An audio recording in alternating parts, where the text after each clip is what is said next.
Alright, yeah, man, we back at it, man. We got a special guest right here. Special guest because one of the first people to be tapped in with NorCal Next Up when I was first getting started. He was tapped in. You want to introduce yourself to the people today? What's going on? You know, it's D Bellz coming from Oakland, 21st to be exact. Yeah, man, I've been tapped in with Don for a minute now. I seen the vision, believed in him, genuine dude. Always was there to reach out and give me feedback. Somebody I really appreciated, so it was only right to make this my first official interview with somebody who believed in me from the very beginning. Hell yeah, man. Hey, man, likewise, man, because you believed in me too, so yeah, it's good. So let's start here then. Or no, let's start here for real. So D Bellz, what does that name mean to you? So D Bellz is really a combination. Somebody gave me the name Bellz, but it just plays off my last name, which is Bellamy. My first name is Devon, so it's D Bellz. My partner in middle school gave me the name Bellz. Shout out to Hot Rod, Roderick Johnson. He gave me that name, and shit, it just stuck. That's been what I've been going by ever since. Yeah, so Bellz pretty much is short for your last name? Yeah, pretty much, yeah. Just instead of spelling it all out, just throw a Z at the end and shit, that's what I've been going by. Yeah, all right. So at what age did you first start really like rapping like that? Or have you always been doing it? Nah, so I always been like into music. I really love music. Always had an ear for different melodies and love a good beat. And so I probably started really rapping about 5-6 years ago. Okay, I see. So, because you said in the dubs, pretty much. You grew up in the dubs. Yeah, yeah. So, first of all, how was that like? What was that for you? That experience like for you? Man, I think that shit is just like every other person that grew up in the hood, and whether it's low income housing, just especially in Oakland during that time, being the 90s baby, you know, we was always outside. You know, it's all community oriented. Like everybody outside, we playing basketball, football, baseball, we was in sports year round. Just, you know, we actually talked to our neighbors back then. So everything was really community, going to the park, you know, hooping, playing football. And it wasn't, you know, I know Oakland definitely get a bad rap now, but back then, growing up, it wasn't as treacherous as it is now. What so like what led to you getting into music? Like, was there influences around you growing up in Oakland, or like family? Well, you know, the thing is actually funny. You know, I never really wanted to do music because at the time I even thought about it was like 2012, 13. I feel like that was the surgeon of everybody in the Bay wanting to be a rapper. So I was like, nah, I really don't want to be a rapper. But what got me into it was I had a producer partner named Bo. Shout out to Bo. He was doing the challenge, and I just did the challenge just for fun, just to see what I could come up with. And after that, I just started writing a lot of notes into my notepad at the time. I had a composition book. I just started writing a bunch of raps and seeing how it sound. First couple ones I really hated, and I'm like, nah, this shit ain't for me. And then I started catching myself listening to instrumentals, and from there I always had a thing for music. I was very interested in it already. Okay, so you said a challenge. Like, what type of challenge was it? He a producer, I believe from Richmond. I met him at school, and he was doing making beats, pretty much like you see producers do, like an instrumental they done did, and have pick whoever wins the instrumental challenge get a free beat or so. So I just did it to show. You had to rap over it? Yeah, you had to rap over it, and I just did it to show support for him because he was building and grinding at the time. And I'm like, okay, the more attention he get to his page will help him to see other people see how dope he is. So I just did it to see, like, because I'm listening, I'm like, oh, I know I could be better than them. I know my shit gonna sound better than theirs because some of the shit I'm like, nah, this shit ain't it. So I just started doing it. He did the first one. I'm like, that was all right. And so then I did the second one because he did 2 challenges back to back, probably a couple months apart. And after that, I just started writing to instrumentals. I was working overnight at the time, and I just be up listening to different instrumentals. And then I started rapping the instrumentals to my boys, and they was like, yeah, this shit clean. So I just kept going. And then I always loved music, so it was natural for me to just start picking out beats and listening, like, putting together melodies and shit because I was always into it. Okay. Yeah, all right. So I kind of want to unpack like what your mentality was first getting into music, because if you think about it, like you've never rapped or you've never been in a studio or whatever, and then now all of a sudden you decide to just enter this challenge. Yeah. So it's like, but you pretty much answered that by saying you want to do it to support him. Yeah, for sure. Yeah, okay. Yeah, I wanted to, like, I really be tapping in with people that tap in with me, that show love to me, whether it's a cameraman, a producer, or just a genuine good dude, because I feel like it's a shortage on good people, and motherfuckers be throwing people away like it's a surplus, but in all actuality, it's a shortage on good people. And I felt that dude was a solid dude, so I'm like, okay, I see him grinding. I love to see people grinding, that they really passionate about what they doing.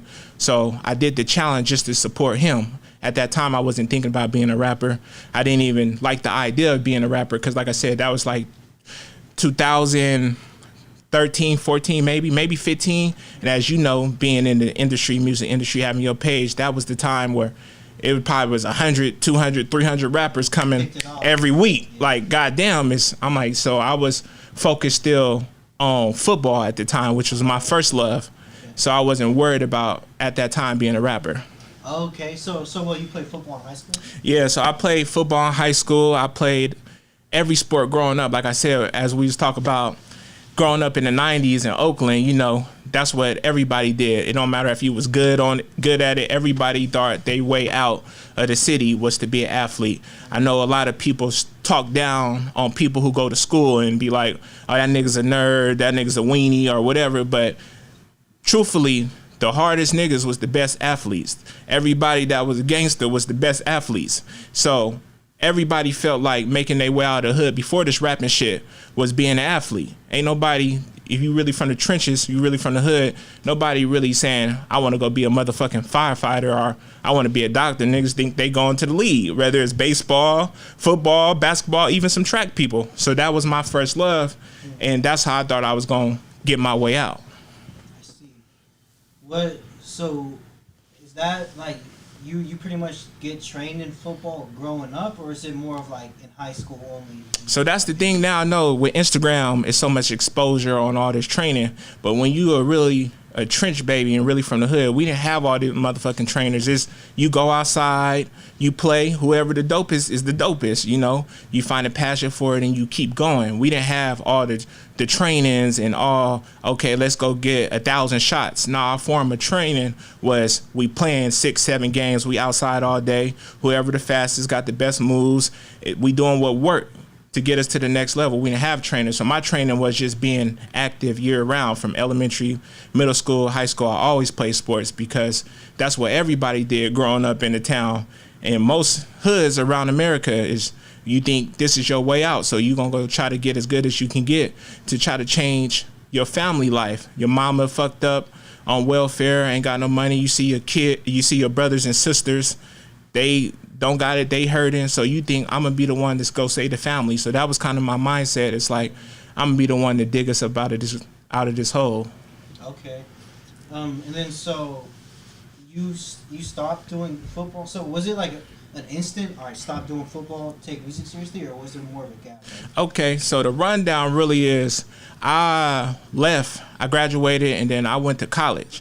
Once again, like Where did you go to college? I went to Sac State. Okay. So I left Oakland, if you're from the city, during 2010, 2011, it was fired up. So, everything was happening around the city, and I just felt like, I wanted to be focused and chase my dream, because once again, I felt like that was the way I was gonna get my family out. And plus, like I said, it was funky. So everything was not, how it is now. Felt like it was even worse because we didn't have Instagram. So you was just hearing about somebody dying left and right every day, every week somebody was getting smoked. So I just felt like, let me go out here, chase this dream, and this would be my way I can come back and grab my family. Yeah. I see. And then how many years did you finish through Sac State? Yeah, so I went there and the football shit wasn't working out. So I left there and went to a junior college.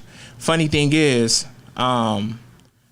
during my travels and during my journey, I met a lot of people that's now pros, are professional athletes, or rappers. Like, for example, when I went to Sac City, ESTG was there. So he was on the team, and he was good too. So I left Sac State. I went to Sac City, still trying to chase it. And I salute anybody really that is chasing that dream, especially on the junior college level, because motherfuckers talk about everybody that go D1 or D2 and don't make it, but nobody never talk about the people who go to a junior college grinding, working 40 hours, going to school and going to practice in the hopes to have a dream of making it. Nobody never talks about that journey, and that's really the struggle right there. Because when you're in junior college, it's 4-5 people in one apartment, 2 beds, 5-6 people. People on the ground, people on the floor, people got bunk beds, motherfuckers is eating noodles every day. It ain't no, okay, we're gonna eat it sometimes. You doing whatever you can to try to make it when you're on that junior college struggle, and that's some real shit. So salute to anybody that's on that junior college. Don't ever be discouraged. Let nobody talk down on you, make you feel like you ain't shit just because you had to take an alternative course. Because at the end of the day, it don't matter if you go to junior college, straight to college. If your goal is to get a degree, that motherfucker ain't gonna say it took me 6 years to graduate. It's gonna say a bachelor's or bachelor's of science, bachelor's degree, just like the next motherfuckers is. So salute to anybody that's on that grind, because it's not about how long it take for you to get to achieve a certain goal. All that matters is that you achieve that motherfucker. Yeah, man, exactly, man. You know what? Well, first of all, I'm gonna say I seen that shit happen too, because I went to DVC. Yeah. And then I used to hang out with all the football players. Yeah. And I remember I'd go to their apartment, and then it was just, that's what it was, bro. Yeah. There was like 5 of them in like one apartment. Some of them had beds on the ground. I'm like, damn. Yeah, we played them. We definitely, really? they was in the same conference, so we played them every year. Sac City played DVC, and you know, motherfuckers were really going to DVC because besides City College, SF City, DVC was people that was really getting people out of there, like getting people to Division 1s, Division 2. So everybody was trying to go there at one point before, you know, Laney or whatever it may be. Not before, because Laney always been hot since Coach Bean been there, but if people wasn't commuting to SF City over that bridge, they was going to Laney or DVC. So yeah, I'm very familiar with them because, like I said, we played them every year. Okay, so one quote that I hella thought of when you were talking about like the journey, you ever hear someone say that everyone's journey is different? Like sometimes people get distracted by looking at the next man. Oh, this guy's way ahead of me. He's doing this, but it's really everyone's journey just takes a different time to get there. It's not like, yeah, you'll get there, but when you get there, that's your journey.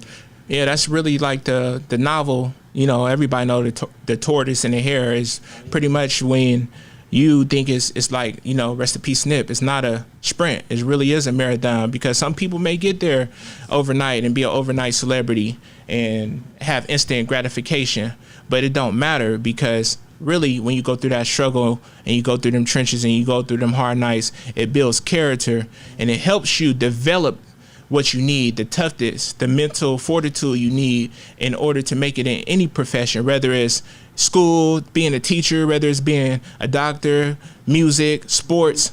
If you give something handed to you, you won't know the true value of it because it came so easily to you.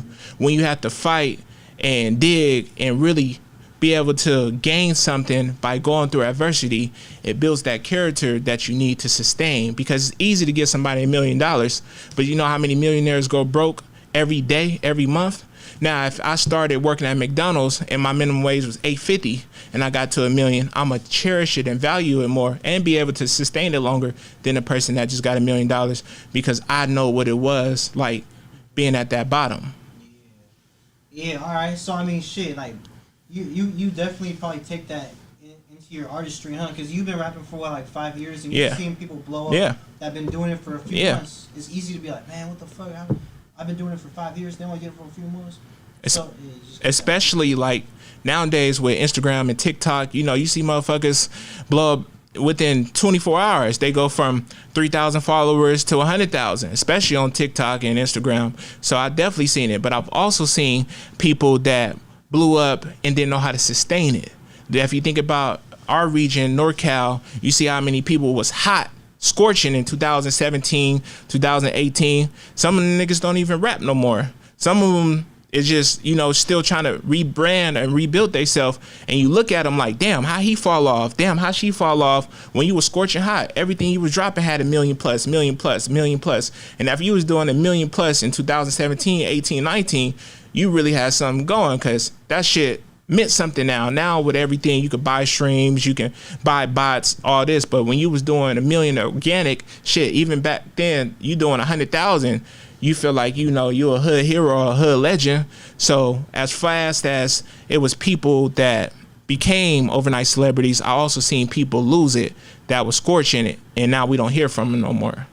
So all right, so explain the transition from you're just doing you're writing raps for your friend's challenge to now you're going into the studio. Seriously, what was that transition like? The transition was like, so after I really got done with football and was like, you know, I'm done with this. This ain't the path that God chosen for me, because sometimes we sway away from what we're divined here to do, whether you believe in God or not. Everybody has a purpose and everybody has a destiny before we're even born. It's written, you know, and so I feel like, okay, this wasn't my destiny anymore. I thought this was the road God had for me, but now I'm seeing that, maybe God want me to do something else. I just always felt like he blessed me with so many talents that I was able to try to pick.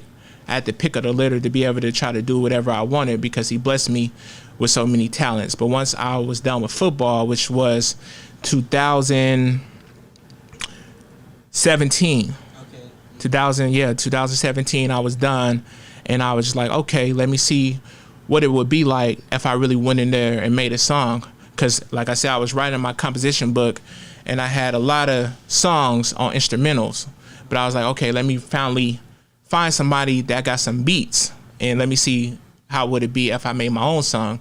Because honestly, a lot of motherfuckers become a rapper and think it's an instant thing. It's an instant gratification, an instant process. You gonna be big, people gonna love your shit, people gonna think you famous. But in all actuality, in this music shit, most people gonna hate your shit until you make them love your shit. So I just transitioned to be able to make those songs to see how I would sound, if I was even comfortable to go and release it to the public. Because if you ask any artist, most artists got 100, 200 songs that they never release. And that's only because they're not comfortable. They're concerned about what the public is going to think. And so once I got over that fear, which like I said was in 2017, I finally made my first song. And I kept making songs until I felt like I had a song to release. And my first song, I believe I did, was in 2018, is with my younger brother, called Talking Shit. Young Reezy featuring D Bellz. We actually did that. It was featured on Thizzler. Yep. It was featured on Thizzler. Fuck Me Friday. So that was the first song I ever did. Wait, so I want to unpack that too. So okay. This is your first time in an actual studio recording? Yeah. Right? Okay. Yeah. And then so how do you like find a studio without connections? You just were tapped in? No. So man, I come from a real musical background with my family being in it. I want to shout out my auntie Shima. For everybody that don't know, she's on the song Wide Open, Mac Mall. She's doing the hook. That is her on the song Wide Open by Mac Mall, which is a Bay Area anthem. Everybody know that song. And so she was a singer her whole life, still is a singer. My grandmother was a singer. And so it already trickled down to me. My brother was in a group called The Fam, Chase P. So I also knew that I had that alley to reach out and navigate to ask them for a studio. So my brother actually took me to my first studio, and we went to my boy who is an engineer in the Bay Area. Everybody know him, Bree. Shout out Bree's World. He took me to his studio. My first time going to the studio was going to his studio, and I recorded some songs there. That's how I was introduced. So what was that feeling like? Like when you first got into the studio, were you like, oh, this shit's dope? Or like, do you remember like? Yeah, I definitely remember. I remember like it was yesterday. I remember it because I'm like, God damn, this rapping shit is harder than what people tell me it is. You know, explain that. I mean that by because you're not. It takes a real talent to go in there and do what Lil Wayne or Jay-Z do when they say they don't write shit down. They do it in one take. Nah, that's not reality. Most rappers is going in there. They can't do the whole song, and and keep their breath. That's why we got the punch-in method now, because you got to go. Some rappers do line. So when I went in the studio, I'm thinking to myself, like, God damn, I done did this song hella times. I done rapped it. But I'm in there with my brother who know way more about music than me at that point. And he like, nah, this not it. You don't got enough conviction. Your delivery not good enough. Like, all that shit matter. Motherfuckers think they can just go jump in the studio and make a hit. Nah, yo, conviction matters. The delivery matters. The cadence matters.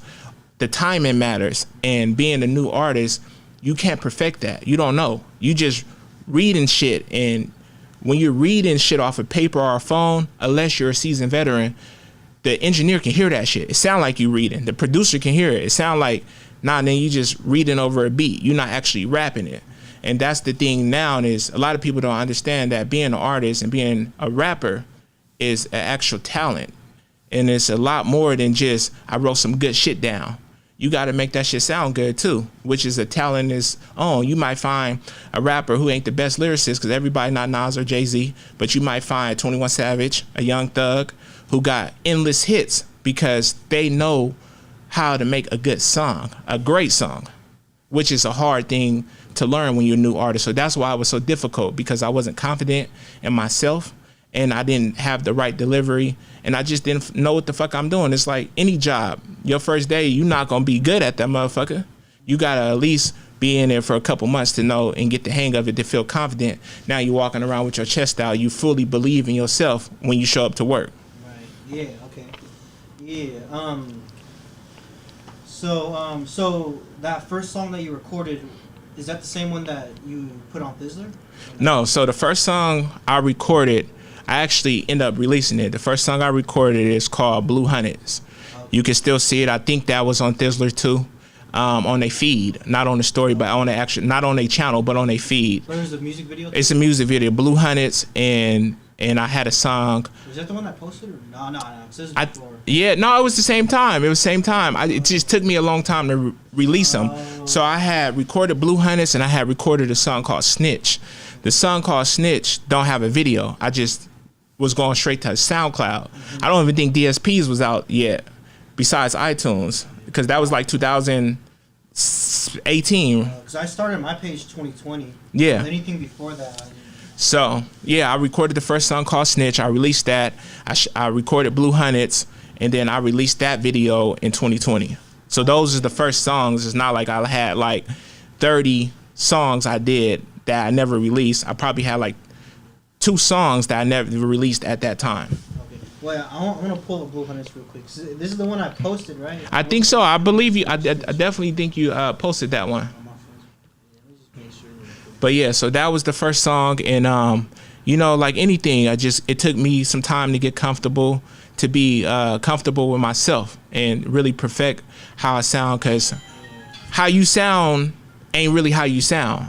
What I mean by that is how you think you sound, that ain't how you really sound. And when you get on the mic, you hear how you sound and you be like, oh fuck, I sound like this, nigga. I thought I sound like Tupac, but that ain't really how I sound. Which is interesting, but like, so do you feel like how you sound when you listen to it, you're like, damn, this shit kind of sucks? Or is it like, no, that shit's still raw? Hey man, I'm glad you asked me that question, because honestly, while we talking about it, man, I really had a problem with the way I sound for the longest. I'm just now really learning how to use certain voices that I'm comfortable with, that I feel like goes, like be able to mess with my voice on certain tracks to make the track sound a different way. Like if it's a darker song, like Save Some Space, it's a lot of aggression in that song. But if it's a song that I want to feel like a heartfelt song, like Lost My Friend or 2015, then I can go more monotone with it. So I just now got comfortable with changing my voice, because at first a lot of songs I was making, I'm like, I got a high-pitched voice. I know niggas see me and be like, damn, this nigga hella big, he got a high-pitched voice. But that shit is hereditary. If you know my family, most of us got higher voices. So when I heard myself on songs, I'm like, damn, I hate the way I sound, because my voice sound high-pitched. Or a nigga might tell me all the time, you sound like Jay-Z. And I'm like, nigga, I don't want to sound like him neither. He from New York. You know, I'm from the town. So Man, that's crazy. I can see it kind of. so it definitely took me some time to get comfortable with how I thought I sound and how I wanted to sound, because like I said, being an artist is a lot goes into it, and it's you can use your voice as an instrument, as a tool. As we see a lot of people like Young Thug do it, Gunna, Travis Scott is one of the best at using their voice as an instrument. And I wasn't confident in myself because every time I was listening to songs, I'm like, the beat clean, but I hate the way I sound. So it took me repetition.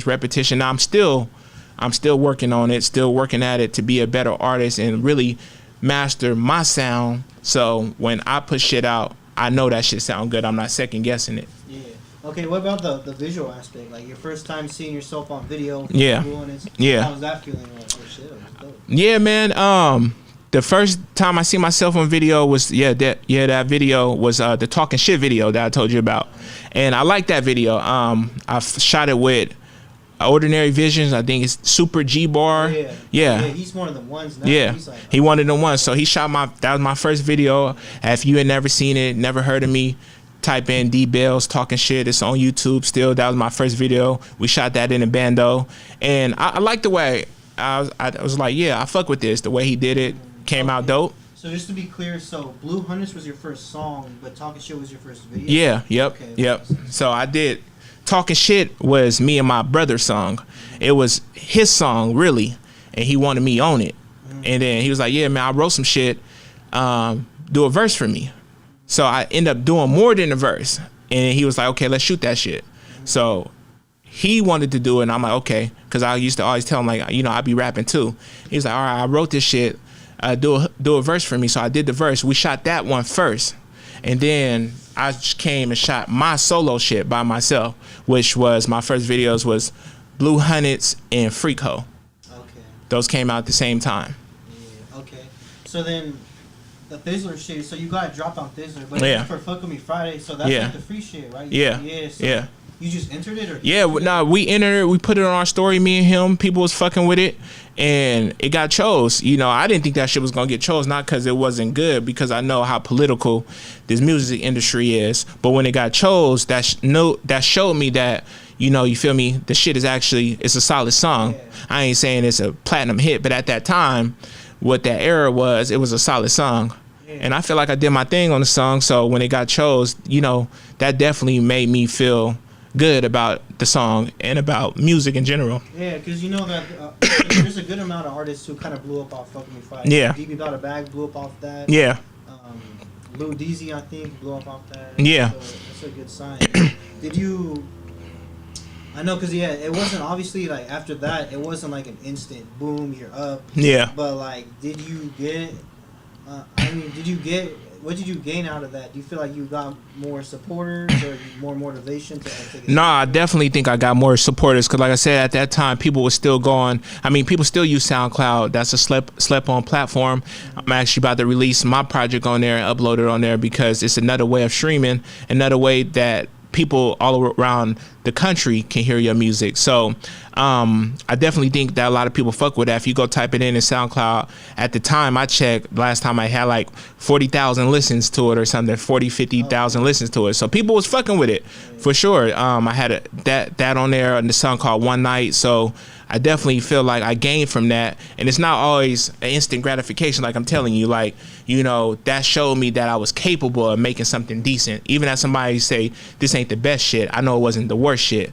So it showed me that organically people like the song because I didn't pay for that shit. I didn't pay to get it put on YouTube. If you go on YouTube, it ain't hella bad comments where motherfuckers just like, this shit trash.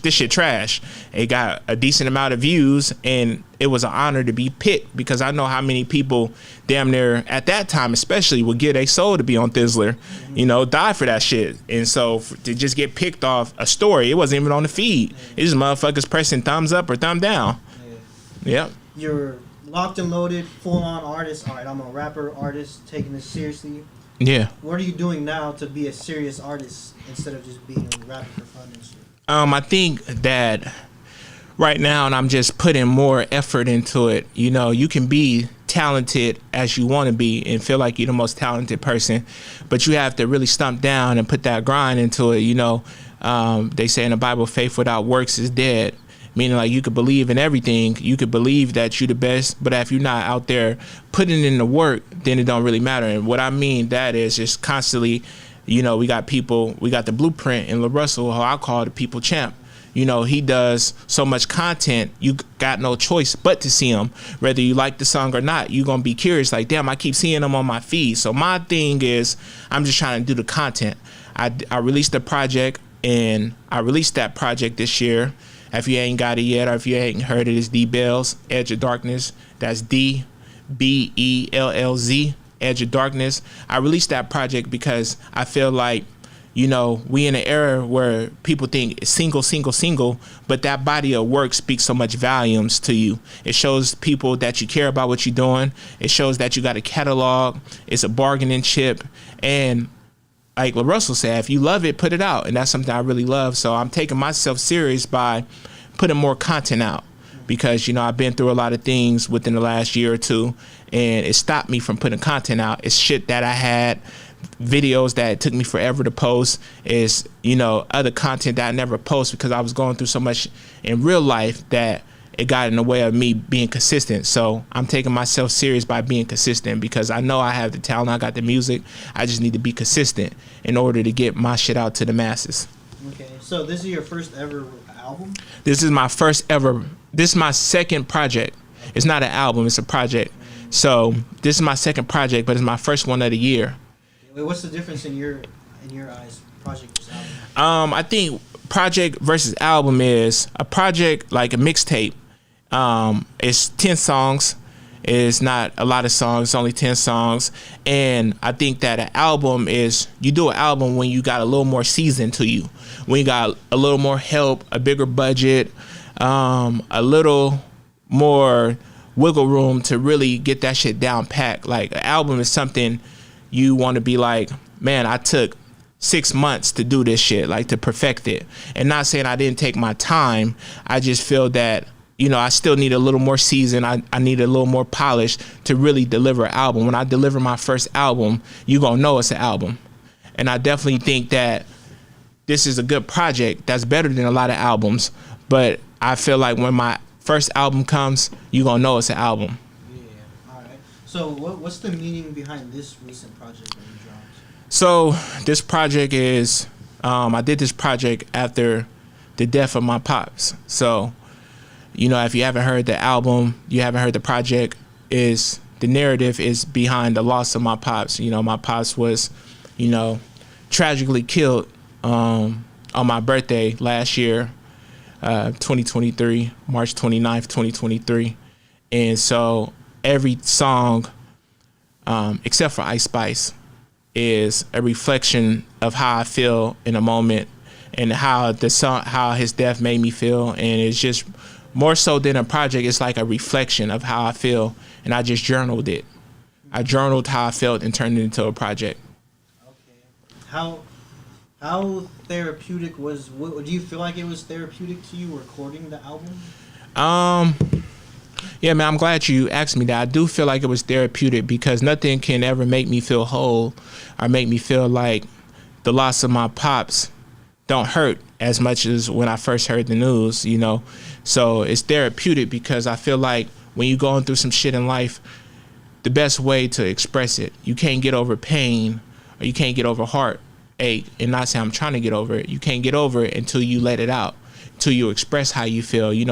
People go around holding grudges or be angry, and they be angry because it be pent up aggression that they never expressed. So while I would never be able to get over my pop's death, I feel like it was a way, an outlet for me to be expressive and to really let people know what's going on with me because I'm a private person, and I know it's something that I'm dealing with being an artist, not being so private, but it was an opportunity to vent. So I think that most projects is just an artist venting. It could be about some shit he hurting about. It could be about some fly shit, some hoes, some money, whatever it may be. But most songs and projects is just somebody telling you about their life. And I feel in this project, I just journaled what the aftermath was and reflected and was reflective on I'm dealing with losing my pops. I see. Okay, one song that I wanted to ask about too that kind of stuck out was the song 2015. Yeah. I noticed that it was, well, I guess a little more specific, more Yeah. detailed. What was the meaning behind that song specifically? So 2015 really 2015 is about the year 2015, you know, self-explanatory in the title, what I was going through in that time. So at that time I was going through a breakup.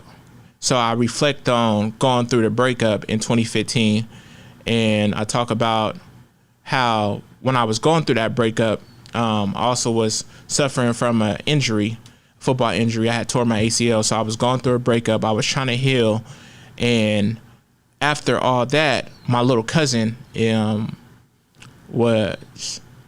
died. He drowned. It was all over the news, you know, rest in peace, JoJo. He died, and so that song is reflective on what I was going through in the breakup, because I feel like a lot of men, especially, you know, black men, we go through a lot of things that we never expressive about, and a lot of people think that black men and men in general just don't feel anything. You know, when they go through a breakup, it's just whatever, on to the next. But a lot of people really just don't know how to express what they're going through. But when a man loses somebody he loved, whether it's through death or through a breakup, they feel things too, and it's not talked about enough. And so 2015 is me talking about how I felt with going through that breakup. You know, I was in a long-term relationship, and that time was just followed by so much pain, because I'm thinking I'm about to be with somebody, you know, forever. And then we go through a breakup. I'm going through an injury. Then right after that, I start to heal up. I graduate from the junior college I was telling you about, and my little cousin died. So that song is a reflection of how tragic and, you know, 2015, how much pain was filled in that year for me. I see. Okay. One thing I wanted to touch on also was, do you feel like the Bay Area is kind of like, how would you rate networking as an artist in the Bay Area? Like, is it hella hard, or is there some things that are hard, some things are easy about it? I think that, you know, we always have all these talks. I'm glad you asked me that. You know, we always have these talks why the Bay Area is not big as other regions, or it's not big as LA. And it is like, you know, I heard Fab touch on it. Shout out Fab. I heard Fab touch on it about the infrastructure, which is one thing. But I also feel like the networking is not really based on meeting people. It's based on who you having fun with or who your friend. So I feel like the networking part of it is so cliquey. You know, if people don't know you, you're not their buddy, then it's fuck you. It don't matter if your song is good. It don't matter if you a good person. It just matters if they not fucking with you on a friendship type vibe, then it don't really matter. And I feel like sometimes in the Bay Area, we are detrimental to our own selves, because it's so much of a transactional type of relationship. It's what can I gain, instead of, if you hear a good song, play that shit. It don't matter if you know the artist or not, because, you know, when you go to other states, they don't give a fuck if they ever met the artist. If that shit banging, that shit banging. And I feel like that if you don't know the DJ or the promoter, they not gonna fuck with you. It don't matter if you actually, what you have is of quality.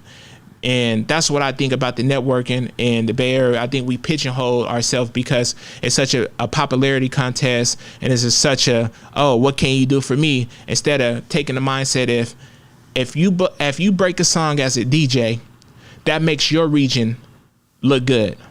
Yeah. If you break a song and you say, okay, I broke this artist, he had 30 streams on Spotify. I broke his song, now he got 20,000 streams on Spotify. They're gonna be like, who the fuck broke this song? Exactly. That makes you look good. That makes the whole region looks good. Yeah. Because the Bay Area is always shitted on about nobody likes Cali music. And when they talk about Cali music, they really talking about us, because other states got artists from Cali they listen to. You know, Nip is from LA, Roddy Ricch is from LA, YG is from LA, Draco the Ruler is from LA. Kendrick is from LA. But when you go to the Bay Area, people still talk about, and it's no disrespect, Too Short and E40. Like, listen, man, them dudes came out 30 years ago, and I'm not exaggerating. If you go look at their credits, you see how long they've been rapping. Almost longer than 30 years, closer to 40. And we're in that predicament because we don't support each other. And I ain't saying everybody got to be best friends, because I know politics and all that shit. But what I'm saying, if the song is good, it don't matter if you know the artist. You should want to break the song if it's a good song, because it's going to make everybody look good. Why are we still talk about, we only got 2 big artists that everybody know, and it's been over 30 years. And that's because, like you just pointed, the networking was what you asked me about. You can go out and shake hands, buy people drinks. Hey man, I'm such and such, nice to meet you. You could be an outstanding person and be professional and courteous, but if they not your friend, they not your buddy, you're not kissing their ass, you're not pulling dick, then they don't think it's beneficial to them. And that's why we so fucked up, in my opinion. Interesting. Okay, so yeah, that's a good one. So basically, what pretty much like, or what I got from that, or what you're saying is, because you can point to a lot of things as like, why is the Bay Area held back or pigeonholed? You can point to a lot of things, but you're saying that like one of the things is the mindset of people. Instead of having, oh, how can this benefit me? How's this gonna benefit me? Nah, have that mindset. Be like, no, if I can do what I can do to make this song go up, we can all eat, we can all go up. Facts, because I'm in the A, you know, in Atlanta. I'm in it, and you know, Houston. I've been to all these spots, Dallas, and you see that, you know, you go to a strip club, you go to a club, and they playing underground artists. You know, I done been in clubs where you try to Shazam some shit and it don't even pop up. That's how underground they is. But out here, motherfuckers are so clicky and they only play their partner shit. Then we so behind, because honestly, what if your partner ain't the one?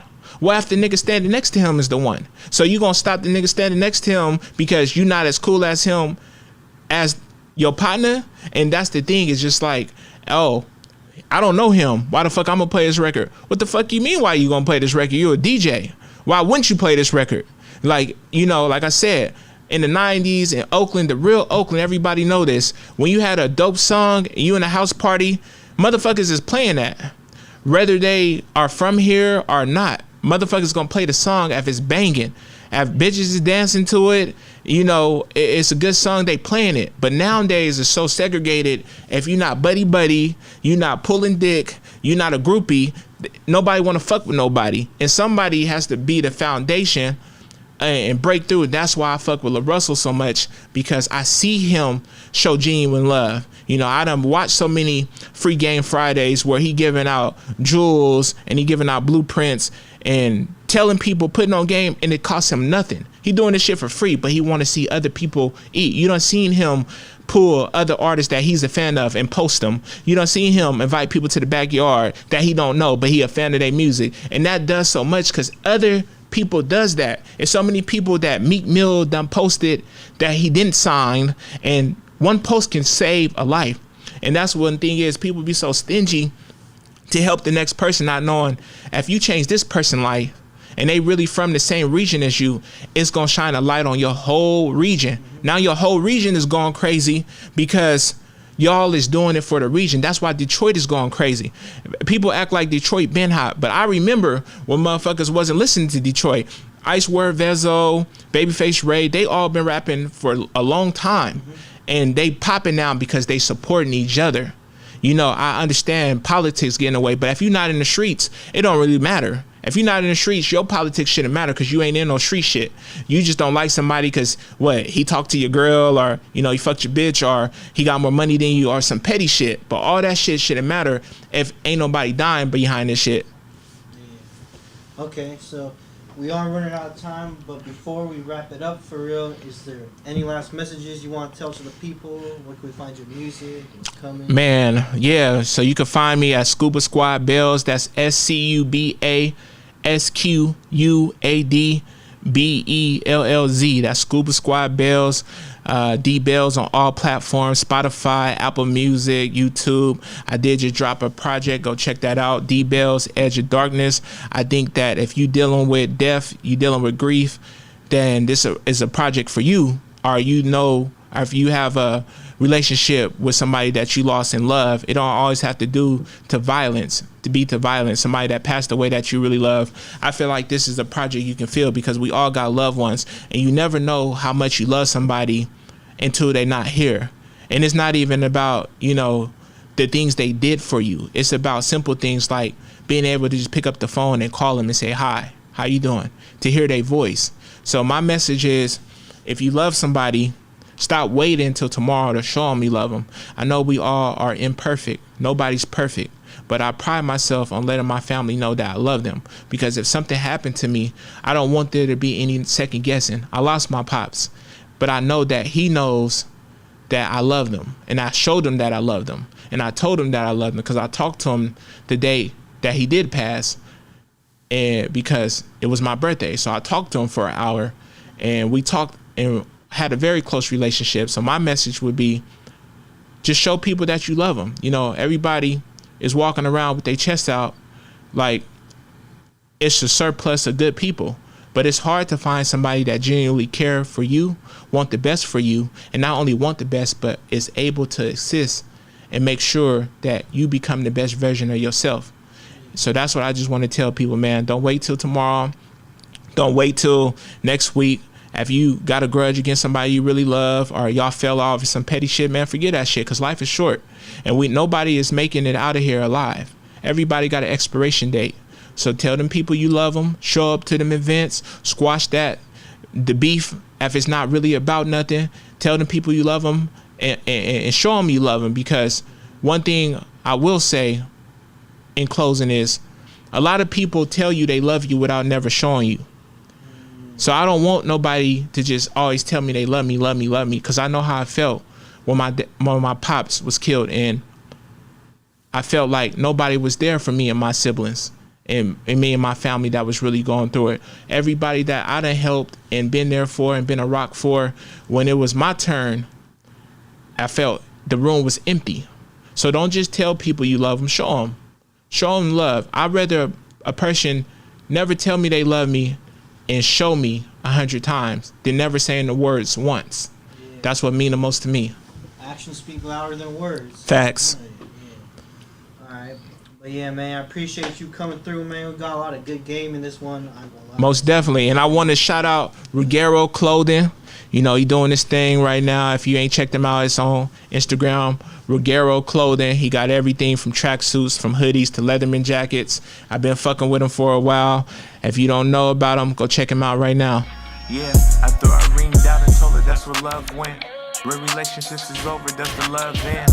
When it's less to start relations, does the trust bend? I typed this message out for hours, hard to press send. With seeds that's buried and we finally made it out the mud. We were chosen as the ones who never see the love. Use the soldiers who could shoulder ones who need a crush. If it's flowers you present, they make my roses love.